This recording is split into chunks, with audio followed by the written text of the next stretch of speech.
Hello students, welcome back. हम paper solve कर रहे थे।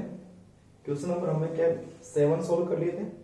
आगे देखो क्वेश्चन नंबर 8। क्वेश्चन नंबर 8 में क्या आपने कहा सभी का गलत था, कोई एक आध बच्चे का हो सकता है सही हो, बाकी सभी का गलत है। क्वेश्चन नंबर 8 का कॉन्सेप्ट क्या आपने कॉन्सेप्ट नहीं समझा, इसका छोटा सा क्वेश्चन था। इसमें एक wire of resistance R, length L and uniform cross section A, length L हो गया, रेजिस्टेंस R हो गया उसका, is stretched till its length becomes double, उसके लेंथ को डबल कर दिया। ये आपको कॉन्सेप्ट मैंने करवा रखा है। लेंथ डबल होती है तो क्या होता है, रेडियस डबल, यानी कि रेडियस चेंज होगी तो क्या होगा, डायमीटर चेंज होगा तो क्या होगा, एरिया चेंज होगा तो क्या होगा। ये सभी कॉन्सेप्ट इसके बेटा। तो क्या था, इस ऐसा एक क्वेश्चन आपको मैंने करवा दे रखा इसमें, एक डायमीटर का भी है ना। तो देखो इसमें तो एक wire resistance R, length L, uniform area of cross section A, stretched till its length becomes double. पहले इतना काम करो, अगर उसकी लेंथ डबल होती है तो रेजिस्टेंस कितना होता है, मैंने आपको क्या बताया था। रेजिस्टेंस जो होती है R, this is question number 8। Resistance directly proportional होती है बेटा लेंथ के स्क्वायर के प्रोपोर्शनल, क्योंकि अगर लेंथ उसको खींचोगे बढ़ेगी लेंथ, तो लेंथ अगर बढ़ती है तो एरिया कम होगा।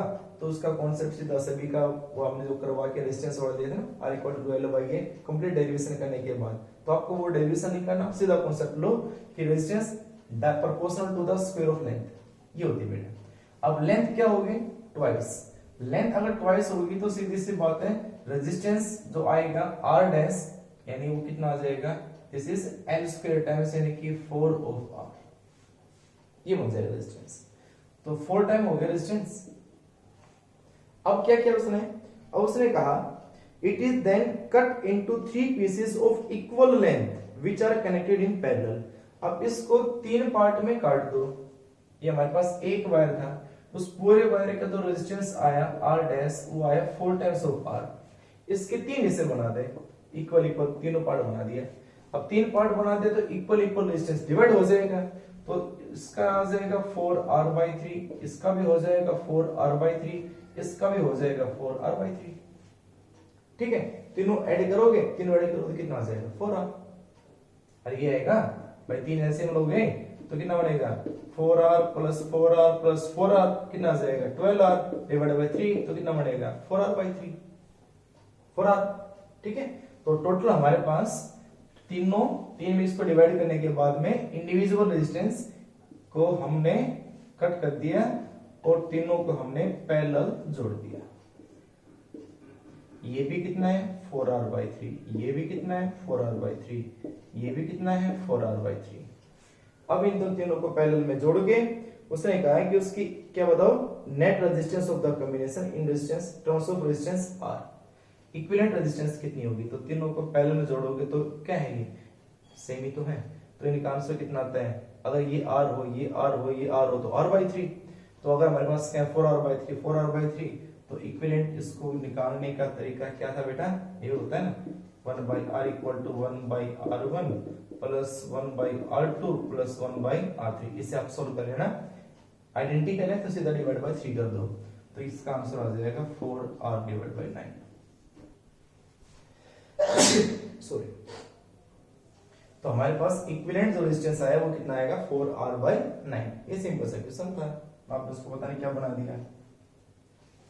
ठीक है, चलो क्वेश्चन नंबर 9 नोट करते जाओ उसको। Question number 9,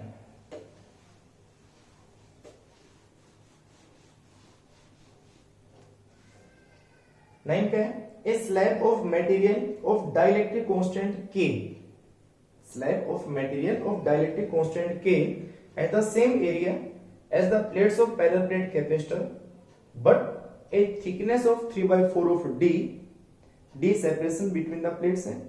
How is the capacitance change when the slab is inserted between the plates।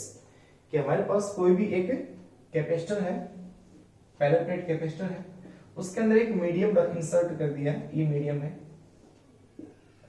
K, जिसकी डायरेक्टिव कांस्टेंट है, जिसकी थिकनेस जो है T मानते थे वो 3/4 ऑफ D है, और D जो क्या है बेटा, डी है जो हमारी प्लेट थी, ये प्लेट और ये प्लेट, जहां पे यहाँ पे चार्ज प्लस होता था, यहाँ पे चार्ज माइनस होता था, ठीक है, उनके दोनों प्लेट के बीच की सेपरेशनलिटी।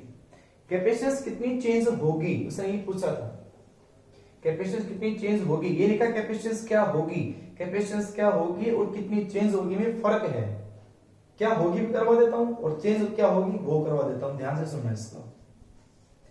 तो वी नो, अगर किसी भी एक कैपेसिटर के अंदर एक स्लैब इंसर्ट कर दो तो उसकी कैपेसिटेंस क्या थी बेटा, याद होगा, फॉर्मूला डायरेक्ट याद यूज करो, वी नो, ड्राइव करने की जरूरत नहीं है। तो C is equal to A epsilon naught divide by D minus T plus T by K, ये तो था फॉर्मूला, डायरेक्ट कर दो इसके अंदर, कितना आ जाएगा C A epsilon naught divide by D minus T की जगह क्या पुट करोगे 3/4 ऑफ D प्लस T आ जाएगा 3/4 of D and divide by K, ठीक है, करो सोल्व इसका। C is equal to A epsilon naught, सारे का अगर एलसीएम लोगे, अगर सारे का एलसीएम लोगे आप 4, तो कितना आ जाएगा, ये 4D, तो क्या बन जाएगा बेटा, ये आ जाएगा कितना 4D माइनस 3D, और ये बन जाएगा बेटा कितना प्लस 3DK, ठीक है, कितना हो जाएगा ये हमारे पास बचेगा D A epsilon naught divide bye ये जाएगा 4 ऊपर, यहां क्या बचेगा D प्लस 3DK, D भी बाहर ले लो कॉमन, तो जो C आ जाएगा वो आ जाएगा बेटा 4A epsilon naught divide bye नीचे आ जाएगा D, और ये आ जाएगा 1 प्लस 3K, 1 प्लस 3K, ठीक तो है ना।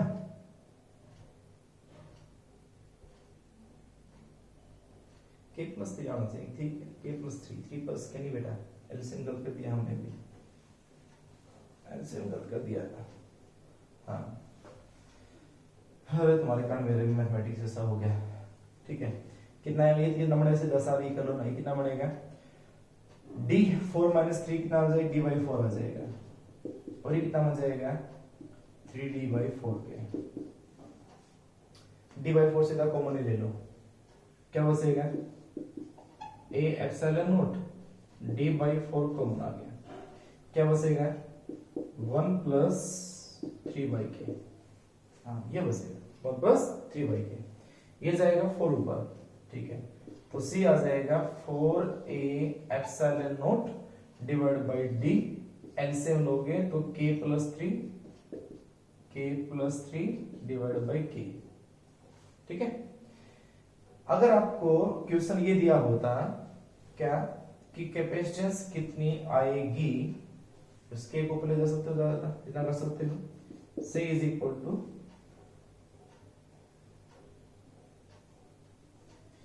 क्या 4A epsilon naught divide by D into K plus 3 into K। अगर आपको क्वेश्चन ये दिया होता what is the capacitance of A parallel plate capacitor when A slab of thickness 3/4 of D is inserted, तो आप इसको इतना करके छोड़ सकते हैं। लेकिन उसने ये कहा है कि कैपेसिटेंस कितनी चेंज होगी, इसका मतलब जब उसके अंदर स्लैब नहीं थी तब कितनी थी और स्लैब डाले तब कितनी हुई है, उन दोनों का आप रेशियो या दोनों को कंपैरिजन या उन दोनों के टर्म में आपको एक फॉर्मूला बनाना है। तो क्या करेंगे हम, वी नो अगर स्लैब नहीं थी but there is air, there is no medium between plates, तो उसको कहते थे C नोट, तो वो कितनी होती थी बेटा A epsilon naught divide by D, ठीक है। इक्वेशन हमारी मैंने फर्स्ट, ये होगी सेकंड,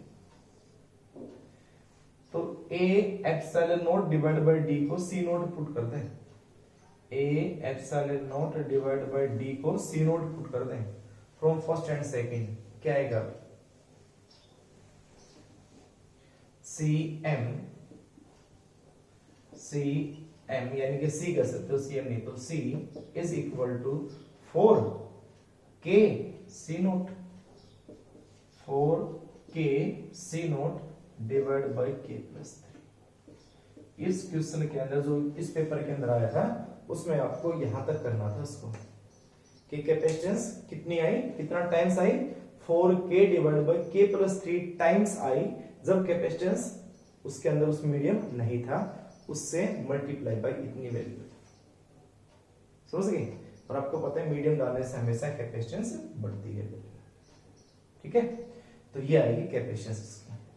यहां तक करना था इस क्वेश्चन को पूरा। मोस्ट इंपोर्टेंट क्वेश्चन है, एनसीईआरटी का क्वेश्चन था। मिटा दें, चलो question number 10।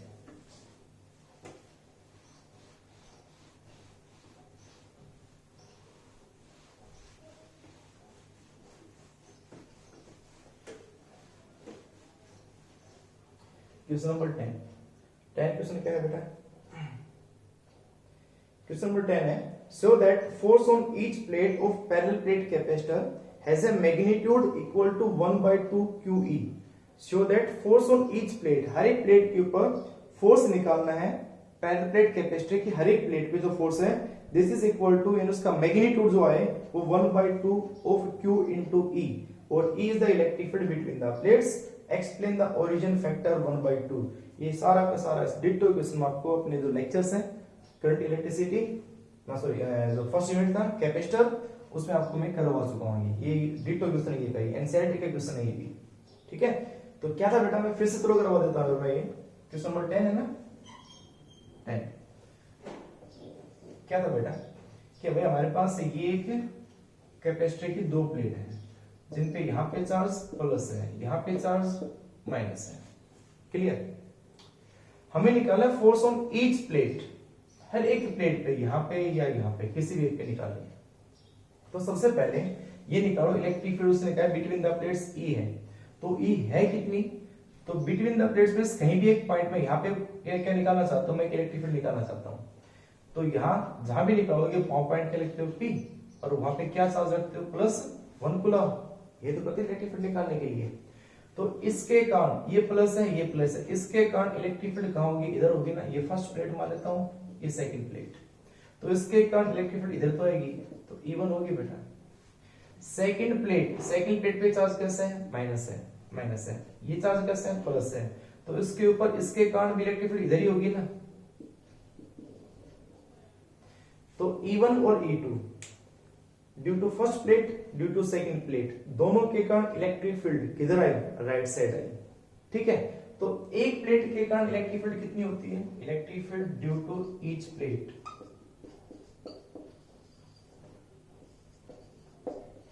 Due to each plate, E1 या E2 कितनी, this is sigma divide by 2 epsilon not.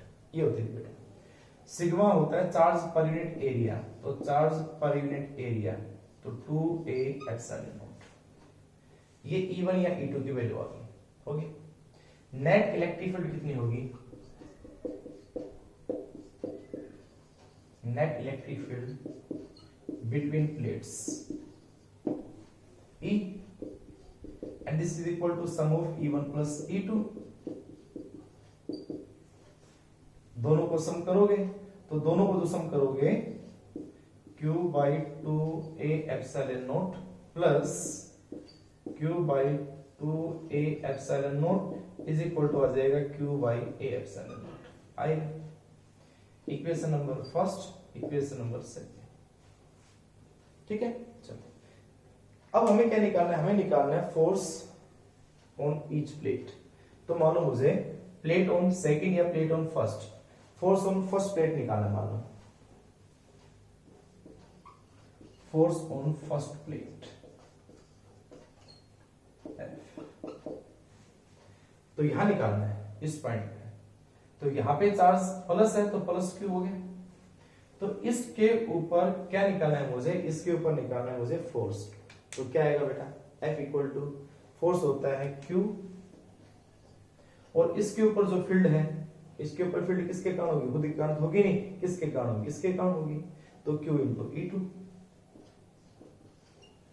हमें निकाला मैग्नीट्यूड, तो प्लस और माइनस का कोई फर्क नहीं पड़ना, खुद के कारण फील्ड नहीं होगी, फील्ड इसके कारण यहाँ पे होगी और इसके कारण यहाँ पे होगी, इसके कारण यहाँ पे होगी।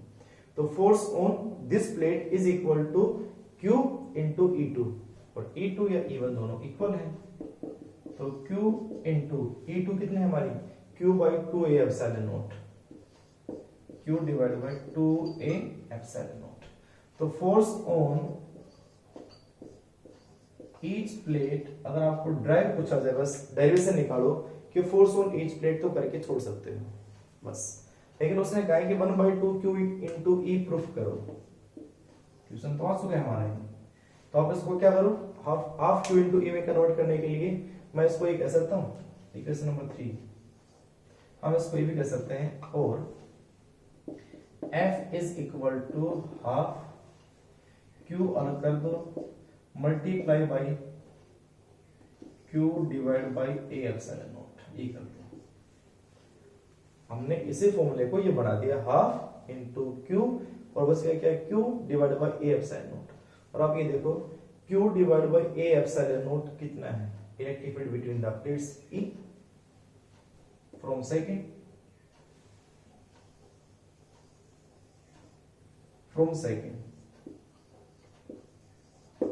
तो from second F is equal to कितना है, this is half of Q into E,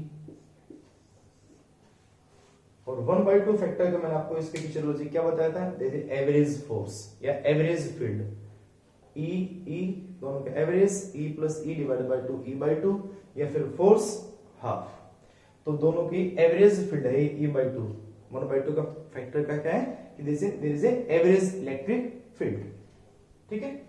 तो ये था हमारे क्वेश्चन नंबर 10, नोट करो, तब तक उसमें मैं इंक डाल लेता हूं।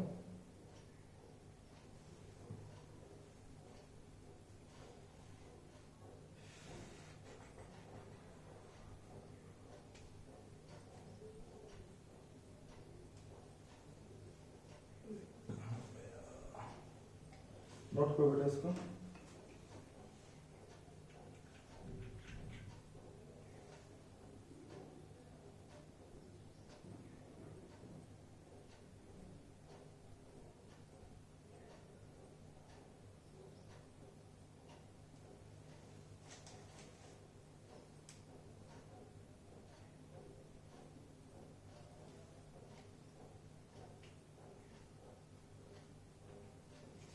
करिए, ठीक है, आगे देखो next.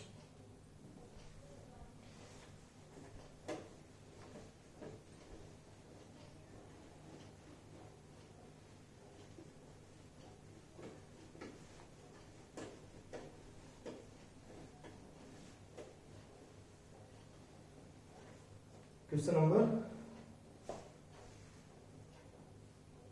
11, an electrical technician requires a capacitance of 2 microfarad in a circuit across a potential difference of 1 kilovolt। कोई टेक्नीशियन है, ठीक है, उस टेक्नीशियन को कैपेसिटेंस चाहिए, नेट कैपेसिटेंस 2 माइक्रोफैराड चाहिए किसी सर्किट के across A potential difference of 1 kilovolt, और उस 2 माइक्रोफैराड कैपेसिटेंस नेट कैपेसिटेंस है, उसके अक्रॉस उसको 1000 वोल्ट अप्लाई करना है।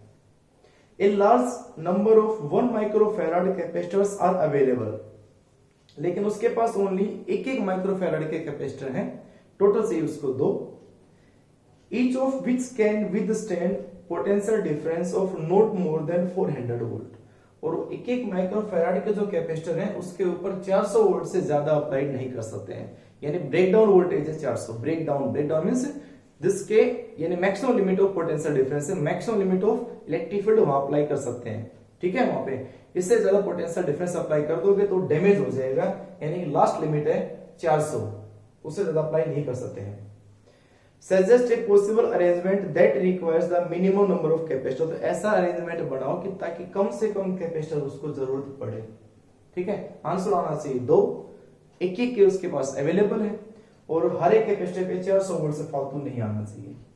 तो डायग्राम से आप उसको बहुत आसानी से समझ सकते हो, जैसे मैं कहता हूं कि भाई यहाँ पे मैंने एक ही कैपेसिटर लगा दिया, एक ही कैपेसिटर ये, और कितना अवेलेबल होने उसके पास, 1 माइक्रोफैराड कैपेसिटर।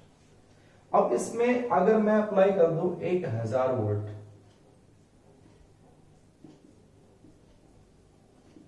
तो सारी के सारे इसमें आएगी, तो डैमेज हो जाएगा और दो भी आंसर नहीं आएगा।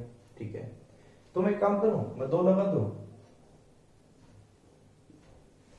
तो 1 माइक्रोफैराड के 2 हो गए। इक्विवेलेंट कैपेसिटेंस एक पैरेलल, ये पैरेलल, अगर जोड़ दो इसको सीधे यहां से, तो टोटल कैपेसिटेंस कितनी होगी, 2 होगी। आंसर आ गया। लेकिन 1000 वोल्ट है, डायरेक्ट ये जुड़ रहा है, डायरेक्ट ये जुड़ रहा है, तो 1000 वोल्ट इसमें आ गया, 1000 वोल्ट इसमें आ गया, डैमेज हो गया। इसका मतलब एक यहां इस एक सर्किट में यानी एक वायर में एक कैपेसिटर से काम नहीं चलेगा, क्योंकि सीधे 1000 वोल्ट आ रही है, 1000 वोल्ट पे कैपेसिटर क्या हो गया, डैमेज। तो एक काम कर दें, आंसर 2 आना चाहिए। तो अब एक काम कर, मैं यहां पे 2 लगा दूं, तो 1 माइक्रोफैराड एक और जोड़ दिया, क्लियर, चलो 2 जोड़ दिया। तो अब क्या हुआ कि भाई पोटेंशियल डिफरेंस देखो, 1000 थी तो 500 इसमें होगी, 500 इसमें होगी, 500 भी ज्यादा है, 500 भी नहीं आना चाहिए। एक और जोड़ दें, एक और जोड़ दो। अब देखो पोटेंशियल डिफरेंस कितनी हुई, इसमें 1000 ना सॉरी टोटल 1000 और टोटल कैपेसिटी कितने हैं, 3, तो पोटेंशियल इन ईच कैपेसिटर कितनी हुई, पोटेंशियल इन ईच कैपेसिटर कितनी आ जाएगी, 1000 डिवाइड बाय 3, तो ये आ गई 333.3 वोल्ट। इसका मतलब 400 वोल्ट से तो कम ही होगी ना, इसका मतलब ये ठीक है, 400 से कम होनी चाहिए। अब मैं 2 जोड़ दिया सीधा 500 जाता है, और 3 जोड़ोगे तो 333, 500 पे काम करेगा नहीं, 333 पे काम कर जाएगा। इसका मतलब हमारे पास एक रो के अंदर मिनिमम नंबर 3 होना चाहिए, मिनिमम नंबर ऑफ कैपेसिटर 3 होना चाहिए। अब आपको एक रो की कैपेसिटेंस निकालनी है, capacitance of each row, capacitance of each row, question number 10, capacitance of each row कितनी, किसमें, सीरीज में, तो C/3, तो ये आंसर आ जाएगा 1/3 माइक्रोफैराड। कितना आएगा, 1/3। तो एक का जो आंसर आया, एक का जो आंसर आ गया हमारे पास इस सर्किट का, वो आ गया 1/3 माइक्रोफैराड। लेकिन हमें आंसर इसका चाहिए टोटल 2 माइक्रोफैराड, तो टोटल 2 माइक्रोफैराड कब आ सकता है, यानी कितनी और रो बढ़ाऊं ताकि आंसर 2 माइक्रोफैराड आ जाए। तो 2 आने के लिए क्या किया जाए, for net capacitance equal to 2 microfarad, तो क्या किया जाए बेटा, हमारे पास एक और जोड़ दो, नहीं कितना आएगा, इसका भी 1/3 हो गया। तो कितने ऐड करते जाओ, कितने करते जाओ, नीचे का आंसर 2 आ जाए, तो 6 कर दो ऐड सीधा सा, यानी कि 1/3 एन जो वैल्यू आ जाएगी वो कितना आ जाएगा, मल्टीप्लाई बाय, फिर आ जाएगा 2 चाहिए और 1/3 तो 3 उधर गया, कितना हो जाएगा 6। तो टोटल हमारे पास जो रोज है वो कितनी आनी चाहिए, 6, करके देख लो सही, 2 3 4 5 6, इन सभी की कैपेसिटेंस कितनी आएगी, 1/3 1/3 1/3 एंड 1/3, और इन सबको ऐड करके देखो आंसर कितना आएगा। इनको ऐड करके देखोगे तो हमारे पास आंसर आ जाएगा सीधा सा, कितना बेटा, 1 2 3 4 5 6, तो 1/3 1/3 प्लस 1/3 प्लस 1/3 प्लस 1/3 ऐसे ऐड करते चले जाओगे तो आंसर इसका आ जाएगा 2/3 ना सॉरी 2 आंसर। तो इसका जो नेट इक्विवेलेंट कैपेसिटेंस हो गया वो आ गया 2 माइक्रोफैराड आ गया। तो ये मैंने पढ़ के रखा है, जो थे आपको, तो एन का नंबर ऑफ रोज, ये आ गई number of rose, number of रोज को मैं m से लिखता हूं, ठीक है, और नंबर ऑफ कैपेसिटर एक रो में कितने हैं, 3, and number of capacitor in 1 row, this is equal to n equal to कितने हैं, 3, नंबर ऑफ रोज कितनी है, m, तो total capacitor minimum number of capacitor कितने हो गए, m इंटू एन, तो कितनी आ गई 18। तो आंसर भी हमारे पास कितना आ गया 2 माइक्रोफैराड। तो 1/3 1/3 1/3 सब पैरेलल में है, तो हमारे पास टोटल जो आ जाएगा वो आ जाएगा 2 माइक्रोफैराड। तो आंसर भी आ गया 2 माइक्रोफैराड, और उसके बाद टोटल कैपेसिटेंस हमारे पास आ गई 2 ना, उसकी ना टोटल नंबर कैपेसिटर भी आ गई कितने 18। तो ऐसे आप डायग्राम से बहुत आसानी से इसको समझ सकते हो, बना सकते हो। ठीक है, ये भी एनसीईआरटी का क्वेश्चन था, नोट करो उसको भी। इसमें दोनों चीजें थी, ब्रेकडाउन वोल्टेज भी इसमें लिमिट में होनी चाहिए और कैपेसिटेंस भी आंसर में आनी चाहिए 2 माइक्रोफैराड में। ठीक है, चलो क्वेश्चन नंबर आगे 11।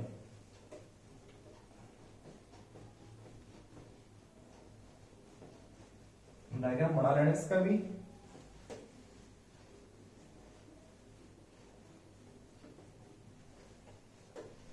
Question number 12। क्वेश्चन नंबर 12 क्या है अभी? A small sphere of radius r1 and charge q1 is enclosed by a spherical shell of radius r2 and charge q2। उसने कहा कि सोलिड स्फीयर हमारे पास है, स्मॉल स्फीयर दे रखा उसने, ये स्मॉल स्फीयर है और उसकी रेडियस है r1, चार्ज है q1, इसको एनक्लोज कर दिया एक स्फेरिकल सेल के अंदर जिसकी रेडियस है r2 और जिसका चार्ज है q2।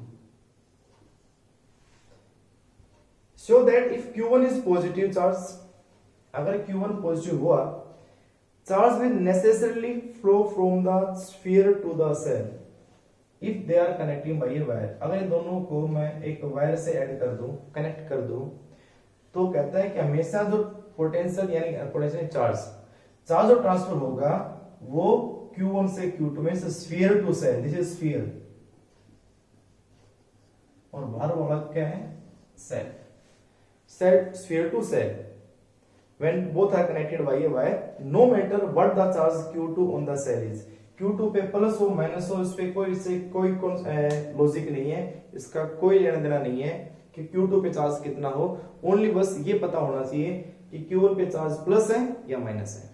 ठीक है, तो q1 पे चार्ज हमारे पास अगर प्लस हुआ तो q2 पे चार्ज ना सॉरी जो चार्ज ट्रांसफर होगा कहता है वो यहां से यही होना चाहिए। तो ऐसा क्यों? तो अब इसके लिए क्या करो, सबसे पहले इनर पे और आउटर पे दोनों पे क्या निकालो पोटेंशियल। तो पोटेंशियल ऑन द स्फीयर कितना होगा,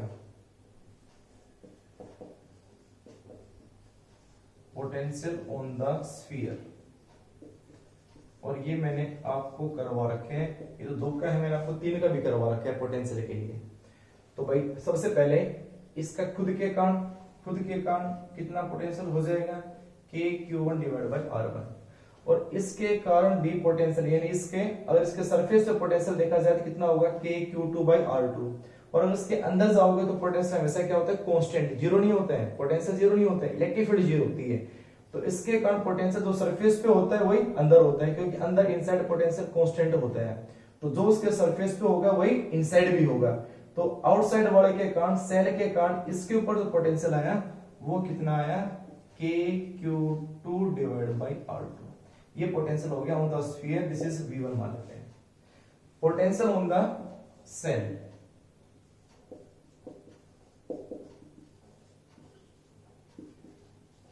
ऑन सेल ये 11 नंबर है, on the shell potential on the shell कितना आ जाएगा V2 is equal to V2 क्या ओनली कितना आएगा बाहर का, तो KQ2 डिवाइड बाय R2। ठीक है, इक्वेशन नंबर 2 कितना आएगा बताओ उसमें, इन दोनों का क्या निकालो पोटेंशियल डिफरेंस, पोटेंशियल डिफरेंस।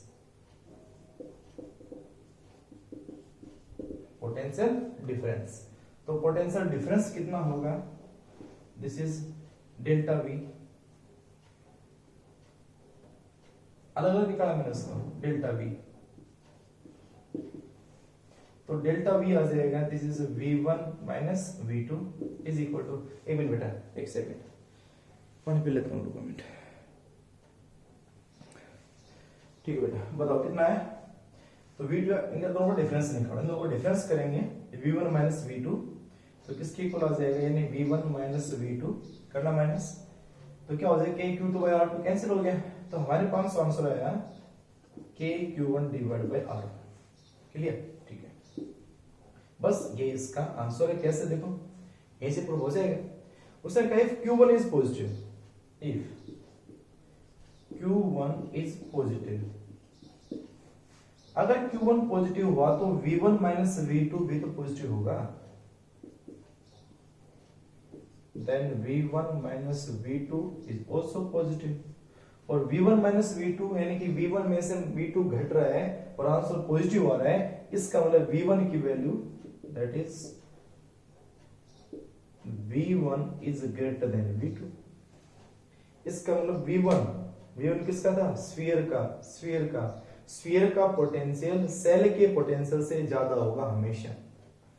और अगर अंदर वाले का पोटेंशियल, यहाँ का पोटेंशियल इस वाले से ज्यादा हुआ, चार्ज हमेशा कहां से कहां ट्रांसफर करता है, so charge is transfer from the higher potential to lower potential, so charge is transfer from the sphere to cell, ये दो, and charge is transfer from the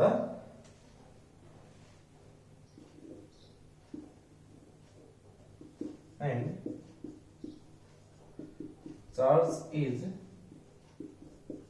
transfer from higher potential to lower potential। कब तक पता है जब तक दोनों का पोटेंशियल सेम ना हो जाए, चार्ज जब तक दोनों का पोटेंशियल सेम ना हो जाए, और उस पोटेंशियल को क्या कहते थे, कॉमन पोटेंशियल कहते थे, ठीक है। तो दोनों का चार्ज यानी यहाँ का चार्ज यहाँ ट्रांसफर होगा, तो दोनों का जब तक पोटेंशियल सेम नहीं होगा तब तक ट्रांसफर होता रहेगा। तो अब इसमें आप ये बताओ क्या Q2 यहाँ Q2 का कोई रिलेशन है, नहीं ना, तो Q2 कुछ भी हो, प्लस हो माइनस हो, उससे कोई रिलेशन नहीं है। बस यहाँ पे ओनली ये आना चाहिए था कि अंदर वाले का पोटेंशियल बाहर वाले से ज्यादा हो, and the charge transfer from the higher potential to lower potential, so charge always transfer from the sphere to cell, ये कहीं है, ये हमारा रिजल्ट हो। So charge is transfer from sphere to cell, ये आ जाएगा इसका क्वेश्चन। नोट कर लेना क्वेश्चन नंबर 11, ये भी एनसीईआरटी का था, एंड इंपॉर्टेंट क्वेश्चन है सारे के सारे, नोट करते जाओ। हो गया, चल क्वेश्चन नंबर 12 देखो आगे, नेक्स्ट मिटा दे,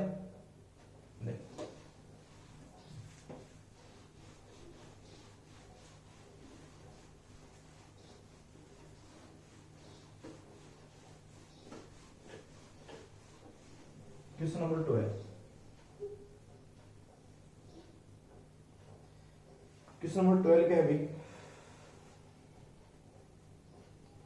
क्वेश्चन नंबर 12 है, 12 हो गया, 13। A wire of length L is drawn such that its diameter is reduced to half of its original diameter। एक वायर जिसकी लेंथ L है, इस तरह से है कि उसका डायमीटर को आधा कर दिया जाए ओरिजिनल डायमीटर से, डायमीटर का, ये भी वही कॉन्सेप्ट आ गया।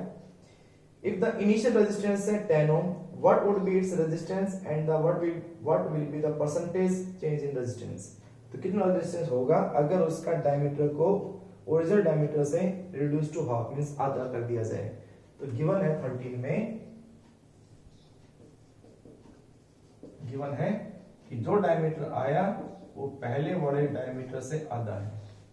ये डी क्या है, इनिशियल, ये क्या है, फाइनल। तो फाइनल डायमीटर इनिशियल डायमीटर के हाफ है, तो यहां से डी बाई डी डैश कितना आएगा, तो इनिशियल डिवाइड बाई फाइनल कितना आएगा, 2 हो गया। और वी नो डायमीटर का कॉन्सेप्ट रेजिस्टेंस के साथ क्या था, याद होगा, R dash by R is equal to D by D dash का नंबर, पावर कितनी थी, 4, याद हो, डायरेक्ट पावर 4। डायमीटर और रेडियस दोनों में पावर 4 और इनवर्स थी। अगर उसका रेडियस कम हो रहा है तो रेजिस्टेंस बढ़ेगा, अगर उसका रेडियस बढ़ रहा है तो रेजिस्टेंस घटेगा, मतलब इसके इनवर्स होगा, R dash D dash R D, समझ गए बात ये। तो इनवर्स हमेशा उसके, और लेंथ होती तो direct R dash by R equal to L dash by L, और उसकी पावर 2, लेंथ में पावर होती है 2, और ऊपर आती है एल डैश, नीचे क्या आती है एल। तो उसमें रेजिस्टेंस में लेंथ में होती है डायरेक्ट, डायमीटर और रेडियस में क्या होती है इनवर्स। तो अब डायरेक्ट वैल्यू पुट कर दो, d बाई डी डी कितने 2 है, तो r dash by r is equal to कितना है 2 और 2 टू पावर 4 कितना है 16। तो r डैश इक्वेशन सही नहीं, r डैश कितनी है 16 टाइम्स ऑफ r, दो चीजें निकालनी थी, एक तो वैल्यू कितनी होगी, इनिशियल रेजिस्टेंस दे रखा था 10, तो r इक्वल टू 10 पुट कर दें, तो 16 इंटू 10 कितना आएगा 160 ओम। एक क्वेश्चन तो ये था, और उसमें अगला पार्ट था परसेंटेज चेंज इन रेजिस्टेंस, तो रेजिस्टेंस बढ़ रहा है ना, तो परसेंटेज चेंज का फॉर्मूला क्या था, तो क्या था बेटा final minus initial divide by initial multiply by 100, या हम ये कह सकते हैं r dash by r minus 1 multiply by 100 कितना होगा, r डैश बाय r कितना है 16, तो ये आ गया 16 माइनस 1 मल्टीप्लाई बाय 100 कितना आएगा 1500%, 1500% रेजिस्टेंस चेंज होगा इसका।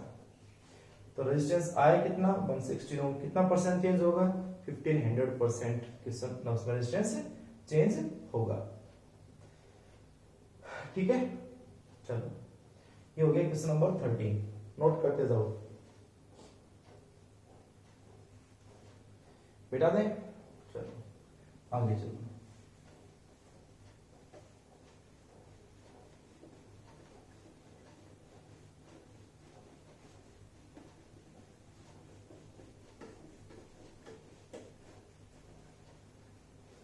क्वेश्चन नंबर 14, क्वेश्चन नंबर 14 का ये क्वेश्चन मैंने आपको करवा रखा है, कैपेसिटेंस वाले का इक्विवेलेंट कैपेसिटेंस निकालनी थी। तो इसमें क्या था, इसमें ये था बेटा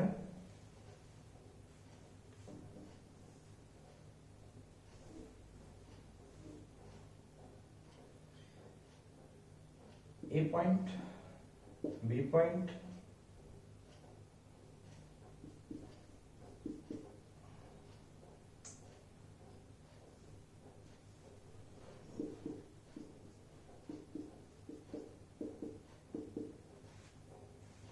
ए और बी, सभी की कैपेसिटेंस सी थी।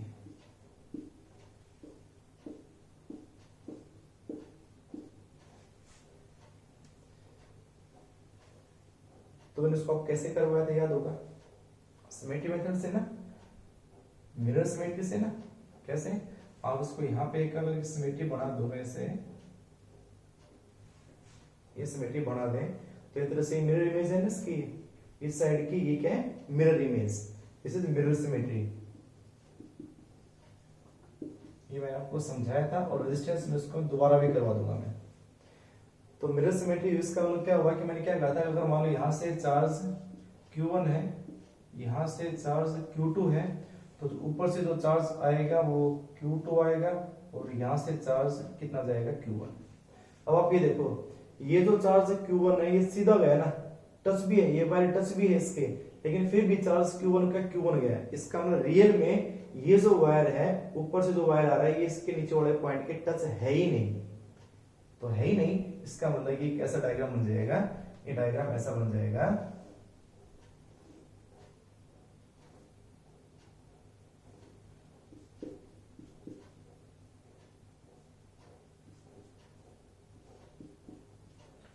टच नहीं है तो वैसे दूसरे तरह तो एक ही बात है।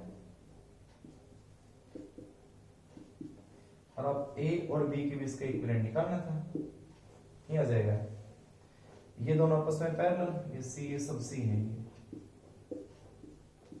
ये दोनों आपस में पैरेलल, सॉरी सीरीज में, तो सीरीज में होगा तो ये c/2, ये c/2, भाई c/2 और c/2, और फिर ये c/2 ये c/2 आपस में क्या होंगे पैरेलल, तो ऊपर वाले का आंसर क्या आएगा c, नीचे वाले का इनका आंसर क्या है c/2,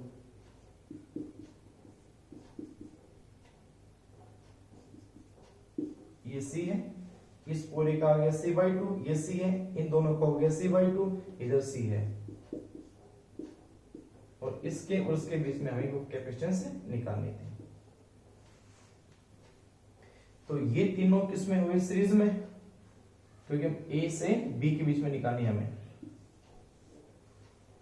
तो ये किसमें हो गए, सीरीज में, तो इनका आंसर कितना आ जाएगा, C/3।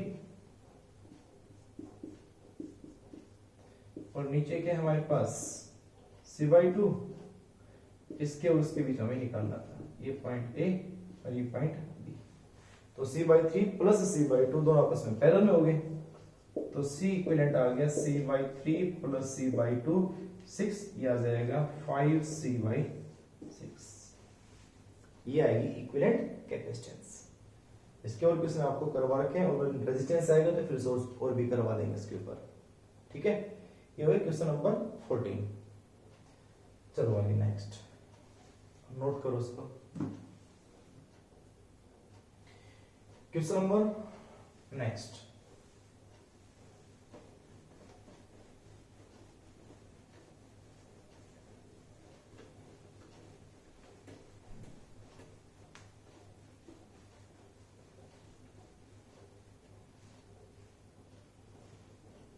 नेक्स्ट क्वेश्चन है हमारा,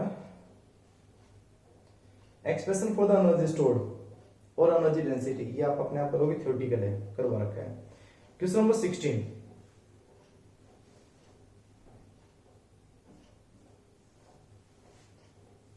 space between the plates of the parallel plate capacitor is half. Parallel plate capacitor की जो स्पेस होती है डी, वो D/2 इनिशियल की आधी होगी। And a medium of dielectric constant K equal to 10 is inserted between the plates without disconnecting the DC source। मतलब हमारे पास यहाँ DC source कनेक्ट है, and DC source is connect to किसके, capacitor, एक capacitor के कनेक्ट है। Explain using expression how the capacitor's electric field charge potential difference। क्या फर्क पड़ेगा इन सभी के ऊपर। तो पहले, सबसे पहले क्या निकलता है, याद होगा आपको, क्या, कैपेसिटेंस। या कनेक्टिंग में है तो कनेक्टिंग में हमेशा पोटेंशियल क्या होती है, कांस्टेंट, याद होगा ना, क्या होती है कैपेसिटेंस में, पोटेंशियल। तो पहले कैपेसिटर निकालो, फिर उसके पोटेंशियल निकालो, फिर उसमें निकालो। तो कैपेसिटेंस क्या होगी बताना बेटा, capacitance K A epsilon not divided by D, ये तो होती है। अगर मीडियम नहीं था तो ये आया रहता है, यहाँ पे चेंज होने के बाद हमारे पास क्या आएगा, K A epsilon not divided by D dash. क्योंकि K भी आ गया, D भी जो चेंज हो रहे हैं, तो क्या बनता जाएगा ये बताओ, K की वैल्यू कितनी है, 10, A epsilon not divided by D dash कितना है, D/2। तो A epsilon not divided by D, ये था इनिशियल कैपेसिटर, इनिशियल कैपेसिटेंस 10 × 2 20। इसका मतलब ये कह सकते हैं ना, जो कैपेसिटेंस आएगी C डैश वो 20 टाइम्स आ जाएगी C के, दिस इज C, ये क्या है, C इक्वल टू C। तो A epsilon not divided by D तो क्या था, C था, वो ये बना K A epsilon divided by D dash, यानी कि C डैश, वो 20 टाइम्स हो गया C के। दूसरा पोटेंशियल कांस्टेंट होता है, पता होगा आपको, क्योंकि बैटरी क्या है, कनेक्ट है, पोटेंशियल रिमेन्स कांस्टेंट।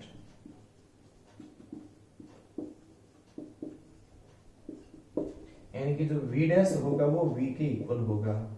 ये भी करवा रखे मैंने आपको नोट्स में। फिर कोई भी पार्ट हो सकता है आगे पीछे, C पार्ट। उसके बाद अगर निकालते हैं क्या, इलेक्ट्रिक फील्ड।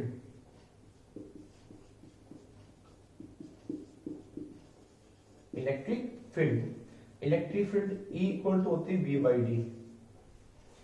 अब जब इसमें सेपरेशन चेंज नहीं की थी तो यहाँ पे V भी कांस्टेंट होता है, D भी कांस्टेंट होता है, इलेक्ट्रिक फील्ड कांस्टेंट है, वो लिखवा रखा है मैंने।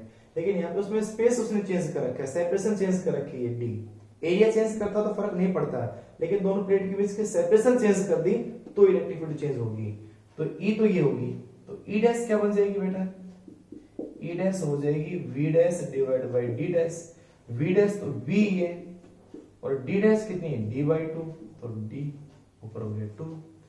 V/D कितना है, V/D E है, तो E डैश हमारे पास कितना है, twice of E। v dash v, d dash equal to d by two, v by d की जगह e पुट कर दो तो e डैश कितना आ गया 2e। तो पोटेंशियल कांस्टेंट हो गया, इलेक्ट्रिक फील्ड ट्वाइस होगी, कैपेसिटेंस 20 टाइम्स होगी c के। नोट करते जाओ। और उसके बाद में क्या था, चार्ज, यहां कर देता हूं d, चार्ज। तो चार्ज q होता है cv, q डैश कितना आ जाएगा c dash v dash, c dash हमारे पास कितना है 20 टाइम्स ऑफ c, और v डैश v है, cv के जगह क्या पुट कर दो q, तो q dash is equal to कितना आएगा 20। तो ये आ गया चार्ज। तो capacitance 20 times, charge 20 times, potential constant, electric field 2e। Potential पे सेपरेशन पे कोई फर्क नहीं पड़ेगा, क्योंकि पोटेंशियल जो है हमारे पास वो बैटरी से रिलेटेड है, बैटरी का पोटेंशियल चेंज नहीं होता है, यानी कि वो कैपेसिटर बढ़ा दे छोटी कर दे उसमें कोई फर्क पड़ जाएगा, ऐसा कुछ नहीं है।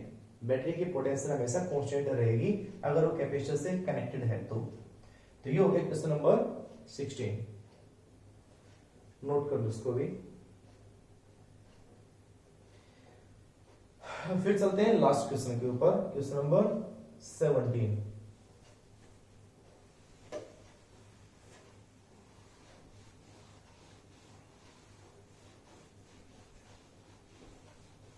अगर इसके दो पार्ट बन जाते हैं तो इसके दो पार्ट, दो इसके बनाता हूं बेटा वीडियो अलग अलग करके पार्ट में, क्योंकि बड़ा हो जाता है। क्वेश्चन नंबर 17, क्वेश्चन नंबर 17 में क्या है भाई, क्वेश्चन नंबर 17 में हमें दे रखा है इसने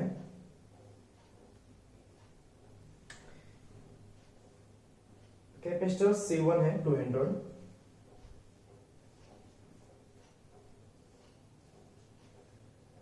माइक्रोफैराड में सारे, एक साइड में कर दो क्योंकि बड़ा हो जाएगा। ये हो गया 200, उसके बाद में ये C1 है,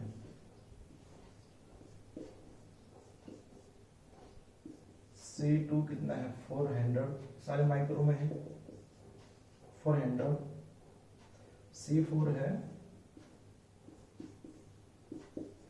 C3 था ये, C4 है 200,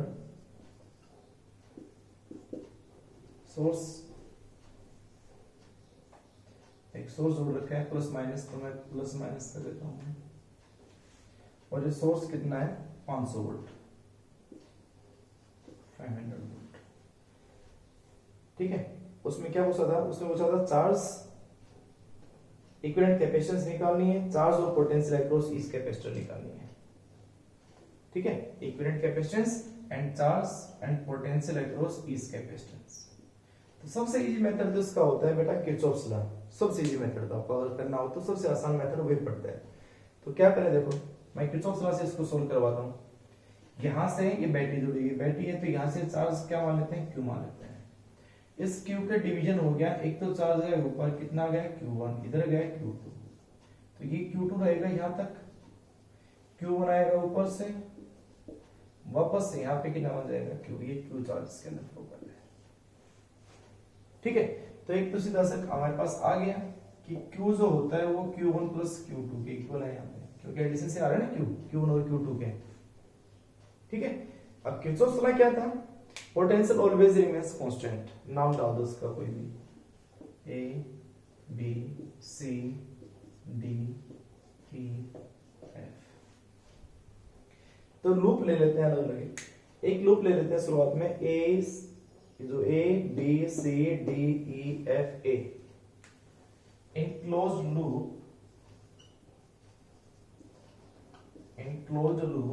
A B C D E F A।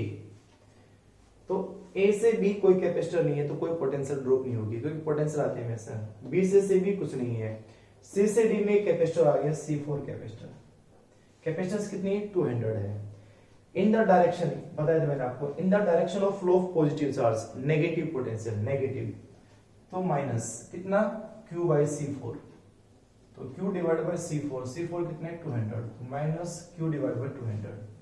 उसके बाद आएगी बैटरी, बैटरी के नेगेटिव से पॉजिटिव, तो नेगेटिव से अगर पॉजिटिव जाएंगे तो पॉजिटिव लेते हैं, तो प्लस 500। प्रैक्टिस करोगे तो आपने बहुत इजी है सभी ये। उसके बाद हम यहाँ तक कोई कैपेसिटर नहीं है, उसके बाद ये आएंगे इधर। अब इधर भी क्या करें हम, चार्ज की डायरेक्शन में फ्लो करें तो क्या आएगा माइनस, माइनस कितना चार्ज है Q1, Q1 divide by 200, Q1 divide by 200 equal to, वापस कहां पहुंच गए A पे, इक्वल टू क्या आ गया 0 आ गया। कोई दिक्कत नहीं, सोल्व कर लो। Q पे जगह पुट कर दो Q1 प्लस Q2, तो ये कितना आएगा माइनस, और माइनस सम में कॉमन लेकर हटा दो, तो ये बचेगा Q1 plus Q2 divide by 200 minus हो जाएगा 500 प्लस हो जाएगा Q1 divide by 200 equal to 0। 200 LCM ले लो, एलसीएम लोगे तो ये आ जाएगा Q1 plus Q2 minus 5 to 10 हो गया, और 1 2 3 4 ये बनेगी ना, 5 0 हो जाएंगे, प्लस Q1 और इक्वल टू 0। तो Q1 प्लस Q1 ये हो गया 2Q1 plus Q2 is equal to, आ गया इक्वेशन नंबर सेकंड, एक इक्वेशन होगी। चलो नेक्स्ट एक लूप ये ले लें, ये लूप ले लेते हैं बस Q1 Q2 वाला, A B E F A, in loop A B E F A, A B E F A, तो A से B कुछ नहीं, B से यहां जाओगे, अब जा रहे हैं चार्ज के अपोजिट, अपोजिट जा रहे हैं तो plus Q2 bye 400, Q2 divide bye 400, अगला भी क्या है प्लस Q2 डिवाइड बाय 400, हो गया। यहां से यहां फिर ये आ गया चार्ज के क्या आगे, साथ आगे, साथ आगे तो minus, minus Q1 by 200 minus Q1 divide by 200 और इक्वल टू 0। करो सोल्व, ये कितना आ जाएगा 2Q2 डिवाइड बाय 400, तो ये आ जाएगा Q2 divide by 200 and minus Q1 divide by 200 equal to 0। तो यहाँ पे Q1 इक्वल टू Q2 आ गया ना, निकल जाएगा, तो यहां से आ गया, सीधा कर सकते हो आप Q2 minus Q1 equal to 0, ठीक है। आप Q1 को Q2 पुट कर सकते हो सीधा, एक इक्वेशन ही आ गई, इक्वेशन नंबर। तो Q1 और Q2 बराबर है, तो आप सीधा यहाँ पुट कर सकते हो, आंसर निकाल सकते हो। तो इस Q1 की वैल्यू Q2 यानी कुछ भी यहाँ पुट करो, फ्रॉम सेकेंड, फ्रॉम सेकेंड, तो फ्रॉम सेकेंड करोगे तो Q1 के जगह Q2 पुट करेंगे तो 2Q2 plus Q2 3Q2, 3Q2 is equal to 1 2 3 4 5, तो Q2 इज इक्वल टू ये आ गया Q2 सॉल्व। अब Q2 आ गया, Q1 भी यही है,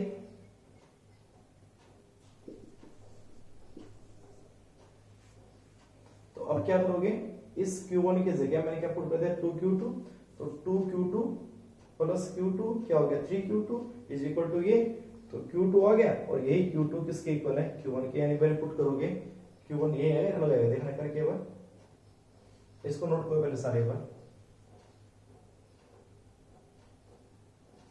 नोट करो, जल्दी से नोट करें, चलो रख के देखना है बार कितना आएगा, और Q इक्वल टू था Q1 प्लस Q2, यानी इस वापस Q2 की वैल्यू को हम ये पुट कर दें तो Q1 जो आ जाएगा, Q1 जो आ जाएगा इतना में,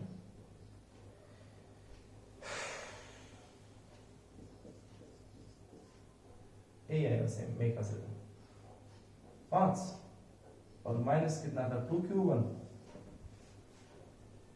क्यों तो निकाल रहे हैं माइनस Q2, ठीक है। तो कितना आ जाएगा बेटा, क्या निकाला मैंने, अरे मैं क्या निकाल रहा हूं, Q1 निकाल रहा हूं ना, तो 2Q1 इज इक्वल टू इतना माइनस में Q2, और Q1 करोगे तो डिवाइड बाय 2 करोगे, माइनस Q2 कितना है बेटा, डिवाइड बाई 3, तो ये कितना हो जाएगा, सेम ही आएगा 3, इतना घटाओगे तो 2 और 2 करोगे यही आएगा आंसर, ठीक है, क्योंकि दोनों बराबर थे ना, ठीक है। चलो आगे, अब हमारे पास Q2 आ गया, Q1 के इक्वल आ गया, Q कितना होगा, Q बताओ मेरे से, Q दोनों का सम था, Q1 प्लस Q2, तो Q कितना आ जाएगा, दोनों को ऐड करोगे तो आ जाएगा 2, 1 2 3 4 5 डिवाइड बाई 3, ये आ जाएगा Q भी आ गया, Q1 हो गया, Q2 हो गया, Q हो गया। अब निकालनी थी पोटेंशियल अक्रॉस ईच कैपेसिटर। अब पोटेंशियल अक्रॉस ईच कैपेसिटर, अगर मुझे इसके अक्रॉस पोटेंशियल निकालनी तो कितनी होगी बताओ, शुरू से लग जाओ, V1 कितनी आएगी फर्स्ट के अक्रॉस, तो फर्स्ट के अक्रॉस चार्ज कितना है Q1 बाई C1, तो Q1 कितना हमारा ये है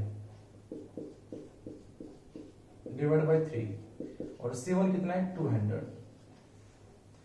2 0 कैंसिल, 2 से ही आया कितना है 5000, तो ये आएगा 5000 डिवाइड बाई 3 V1, V2 कितना वोल्ट आ जाएगा, ये सब चार्ज कितने होंगे माइक्रो कूलम, ये सब क्या होंगे माइक्रो कूलम सब, और ये पोटेंशियल क्या आ जाएगा वोल्ट आ जाएगा, ओके। V2 कितना आएगा,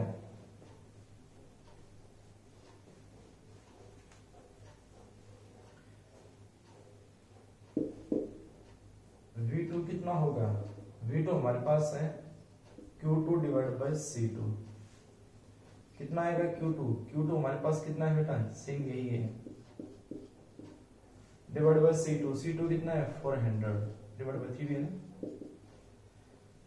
2 से ही कैंसिल हो गया, 4 से ही आ जाएगा कितना, तो ये आ गया 250 बाई 3 वोल्ट, और यही आ जाएगा V3, ये आ जाएगा V3, ठीक है। और V4 कितना आएगा, V4 आ जाएगा Q बाई C4, और Q कितना था, Q था 1 2 3 4 5 और डिवाइड बाई 3 है ना, और डिवाइड बाई C4 कितना है 200, दो कितना आ गया 1000, तो ये आ गया 1000 डिवाइड बाई 3 वोल्ट। सारे आगे, सभी के अंदर चार्ज, सभी के अंदर पोटेंशियल, तो सभी की वैल्यू सोल्व होगी। इससे आसान मेथड नहीं मिलेगा, इंडिविजुअल आपको कैपेसिटर, इंडिविजुअल आपकी चार्ज और पोटेंशियल ड्रॉप निकालनी पड़ेगी, तो सबसे आसान मेथड है किरचॉफ्स लॉ। बस मैथमेटिकल पार्ट है, बस जो इक्वेशन बनानी होती है वो अच्छे से आनी चाहिए। उसके बाद इक्विवेलेंट कैपेसिटेंस तो बहुत आसान है, ये आगे होगा, ठीक है। इक्विवेलेंट कैपेसिटेंस क्या होगी, उसके लिए क्या करोगे आप, उसके उसी सर्किट आपके सामने है ही, उसकी छोटे बनाते रहो सर्किट को और सोल्व कर दो उसको। बताओ ये दोनों किसमें है, सीरीज में है। ऊपर हमारे पास एक है 200 का, ये दोनों आ गए सीरीज में, 400 और 400 कितना बनेगा 400 बटे 2 200। उसके बाद एक नीचे है 200, और यहां बैटरी है, ये बैटरी है, उस वहां से इससे कोई फर्क नहीं पड़ना, इक्विवेलेंट में कोई फर्क नहीं पड़ना इसमें। अब देखो इनमें से कौन से इसमें कौन पैरेलल में, ये दोनों पैरेलल में है बेटा, क्योंकि इसका पॉजिटिव बनेगा, ये पॉजिटिव बनेगा, और ये दोनों क्या बनेंगे नेगेटिव बनेंगे, तो ये दोनों पैरेलल बनेंगे, तो 200 और 200 कितने हो जाएंगे 400। तो इनका जो आ जाएगा ऊपर वो होगा 400, और नीचे कैपेसिटर बन कितने का है 200 का है, और उनके बीच में है कि बैटरी। तो अब ये दोनों किसमें होंगे सीरीज में, तो 400 और 200 सीरीज में, तो इनका सीरीज का निकालो कितना आएगा, नोट कर लिया, ठीक है। इक्विवेलेंट कैपेसिटेंस बताओ कितनी है इसकी, तो C इक्विवेलेंट कितना होता है C1 C2 divide by C1 plus C2, multiply कर दो, तो 400 मल्टीप्लाई बाय 200 एंड 400 प्लस में 200 कितना आ जाएगा, और डिवाइड बाय 600 कितना है 400 बटे 3 क्या माइक्रोफैराड। ये आ गया इक्विवेलेंट कैपेसिटेंस, ठीक है। तो इस टाइप का कोई भी न्यूमेरिकल आपको मिलेगी, मैंने आपको कैपेसिटेंस में कराया था, रेजिस्टेंस में ऐसे आएंगे आपके। तो इस पेपर को बेटा फेयर नोटबुक में कंप्लीट पेपर के क्वेश्चंस विद आंसर जरूर लिख लेना, सभी के सभी क्वेश्चंस इंपॉर्टेंट थे, ठीक है। Okay, thank you, have a nice day, bye bye.